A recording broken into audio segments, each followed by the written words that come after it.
ఈరోజు మనకు చిన్న పిట్ట కథ కాదండి, ఒక విషయం మీతో షేర్ చేసుకుందాం అనుకుంటున్నాను. ఒకరోజు ఒక ఆయన విమానంలో ప్రయాణం చేస్తుండగా మరొక ఆయన ఒక చిన్న పిల్లాడు అంటే 8 ఏళ్ల వయసు గల అబ్బాయితో విమానం ఎక్కాడు. ఓకే, ఆ విమానం ఎక్కిన వెంటనే పిల్లోడు అంటే వాళ్ళిద్దరూ ఈయన సీటు పక్కన కూర్చోవాలి.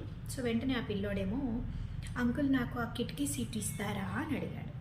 అంటే వెంటనే ఆ అబ్బాయి వాళ్ళ తండ్రి ఏమో, సారీ సార్, మీరు ఒప్పుకోవాల్సిన అవసరం లేదు, బాబు ఏదో అలా అడిగేశాడులేండి అని అంటారు. అయ్యయ్యో లేదు పర్వాలేదు, చిన్నోడు కదా, సరే మీరు కూర్చోండి అని చెప్తారు. అంటే ఆ బాబు కిటికీ పక్కన కూర్చొని ఆ కిటికీకి విమానం విండోలోంచి ఇలా చేతులు పెడుతూ చల్లగాలికి హాయిగా కాసేపటికి నిద్రపోయాడు.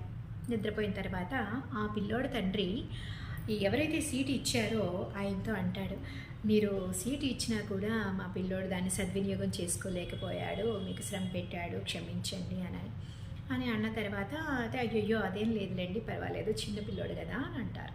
అన్న తర్వాత తను అప్పుడు ఆ పిల్లోడు తండ్రి అంటారనమాట, ఏంటంటే మా అబ్బాయి మిమ్మల్ని ఎందుకు ఈ విండో పక్కన సీటు అడిగాడో తెలుసా అండి అని తెలియదు అంటాడు. మేము అసలు గత 8 నెలలుగా మేము ఇలా ప్రయాణం చేయగలుగుతామనే సంగతి మాకు తెలియదు. ఇలాగ రాజీవ్ క్యాన్సర్ ఫౌండేషన్లో ఒక బాబుకి క్యాన్సర్, సో మేము ఆశ వదులుకున్నాము. అలాంటిది డాక్టర్లు ఈరోజు మా అబ్బాయి ప్రయాణం చేయవచ్చు, ఇంకా బాగైంది అని చెప్పి అన్నారు. సో అందుకని చెప్పి ఇలా మేము ప్రయాణం చేస్తున్నాము.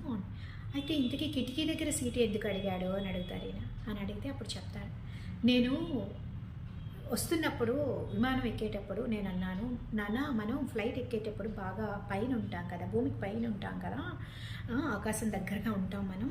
సో అప్పుడు మనం అంటే ఇంకా దేవుడికి దగ్గరగా ఉంటాం అన్నమాట.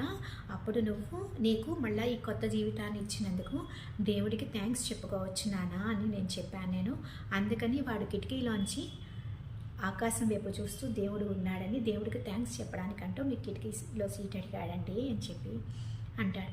అనగానే అప్పుడు ఈ సీట్ ఎవరైతే ఇస్తారో ఆయన కళ్ళు కాస్త చెమర్చుతాయి. అంటే నిజానికి అప్పుడు అనుకుంటాడు, నేను ఆ అబ్బాయికి ఆనందం ఇవ్వలేదు, ఆ అబ్బాయే నాకు జీవితానికి సరిపడా ఆనందం ఇచ్చాడు అని చెప్పి అనుకుంటాడు. అంటే కొన్నిసార్లు మనకు తెలియకుండా చేసిన కొంత సహాయమైన అది ఎదుటివారికి ఎంతో ఆనందాన్ని మిగులుస్తుందండి.